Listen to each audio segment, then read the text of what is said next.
Hello friends, I am Angel George and welcome back to my YouTube channel Angel George C84 पे।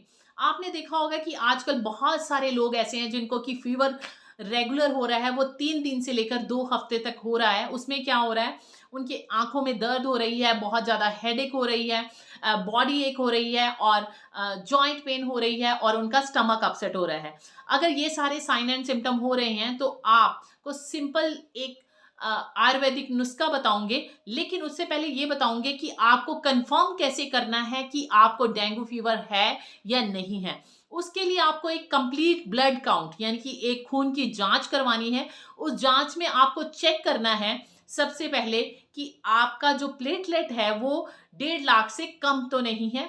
और दूसरी बात ये कि एक नॉर्मल जो हेल्दी जिसकी इम्यूनिटी अच्छी होती है उसका प्लेटलेट काउंट जो है वो 4 से 4.5 लाख तक होता है।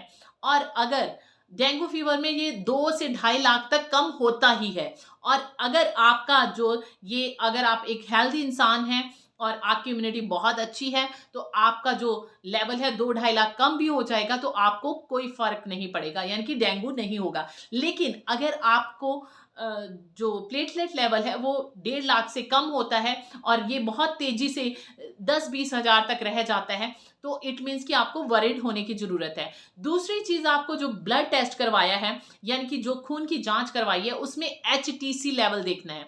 उसमें क्या है, हीमोक्रेट लेवल को चेक करना है।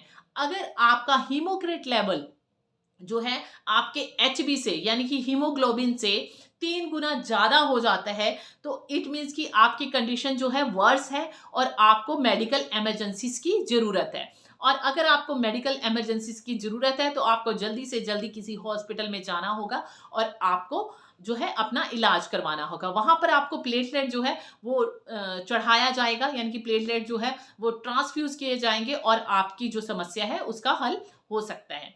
दूसरी बात ये कि आपको अपने मतलब कि ये सारे साइन एंड सिम्टम आ रहे हैं, अब आपको पता चल गया कि हाँ, हमें कैसे पता चलेगा कि ये डेंगू फीवर है या नॉर्मल फीवर है। और आपको मैं एक छोटा सा, जब आपको आपको फीवर होना शुरू होता है तो आपको क्या करना है, सबसे पहले ये सारे साइन एंड सिम्टम आते हैं तो आपको जो है 2 पपीते के पत्ते और ये वाले जो गेंदा के फूल हैं, ये देखिए ये फूल जिनको कि हमेशा डेकोरेशन के लिए यूज किया जाता है या फिर किसी का स्वागत करने के लिए गले में डाला जाता है। ये जो 2 फूल लेने हैं और 2 पपीते के पत्ते लेने हैं, इनकी चटनी बनाकर आपको एक टाइम सुबह, दोपहर में, शाम में, बीच में मतलब कि 11-12 बजे और रात को सोने से पहले, यानी कि दिन में 5 बार 2 पत्तों की चटनी और 2 फूल की चटनी थोड़े से पानी में डालकर उसे पी लेना है। अगर आप ये करते हैं तो आप देखेंगे कि आपका जो प्लेटलेट लेवल है वो बहुत जल्दी इंक्रीज होना शुरू हो जाएगा और आपका जो डेंगू का फीवर है या आपको कोई प्रॉब्लम है और ये इम्यूनिटी को भी बूस्ट करता है तो आपका ये सारी समस्या से आप निजात पाएंगे। मेडिकल इमरजेंसी के लिए बता दिया और ये एक आयुर्वेदिक नुस्खा भी बता दिया। अब अगर आपको कंफर्म हो गया है कि आपको डेंगू फीवर है तो आपको कुछ आयुर्वेदिक टैबलेट के बारे में मैं बताऊंगी जो कि आप ले सकते हैं।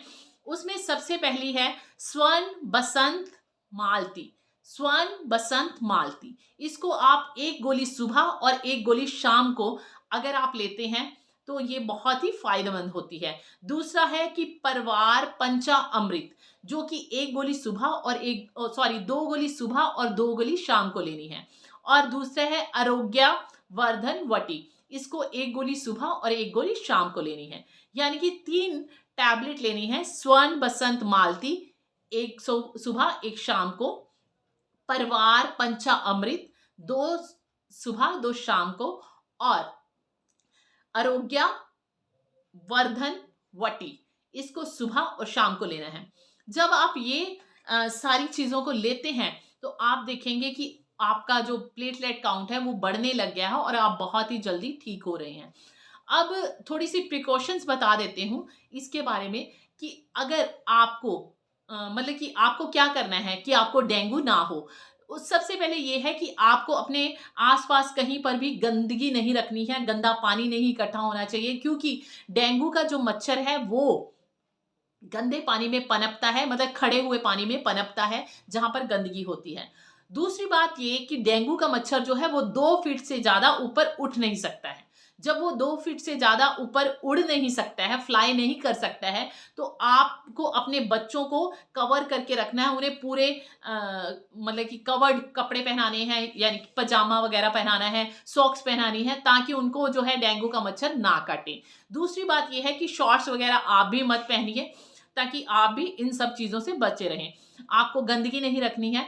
तो इन सब चीज़ों का अगर आप ख्याल रखेंगे तो आप जो है डेंगू से बच सकते हैं। तो इन सब चीज़ों को अगर आप अपनी लाइफ में लाते हैं, और आप देखेंगे कि 100% है, मैंने बहुत सारे अपने पेशेंट्स को ये जो दोनों चीज़ें हैं दी हैं, तो वो जो है उनका जो डेंगू है वो ठीक हो गया है। अब नेक्स्ट वीडियो में मिलते हैं नेक्स्ट टॉपिक के साथ। तब तक के लिए bye bye, take care and stay blessed. आपसे एक रिक्वेस्ट है कि प्लीज़ मेरे इस चैनल को सब्सक्राइब करें, लाइक करें और शेयर करें, ताकि ये छोटी सी जानकारी बहुत सारे लोगों की जान बचा सके। क्योंकि हॉस्पिटल जाने से पहले अगर ये सब कुछ हम कर लेते हैं तो हम अपने प्लेटलेट काउंट को मेंटेन कर लेंगे, जिससे कि हमें जो वर्स्ट कंडीशन है, जिसमें कि हेमोक्रेट लेवल जो है वो 3 गुना ज़्यादा हो जाता है एचबी से, वो नहीं होगा, और हम जो है अच्छी तरह से अपने जो बुखार को है उसको ट्रीट कर सकेंगे। सबको स्टे ब्लेस्ड एंड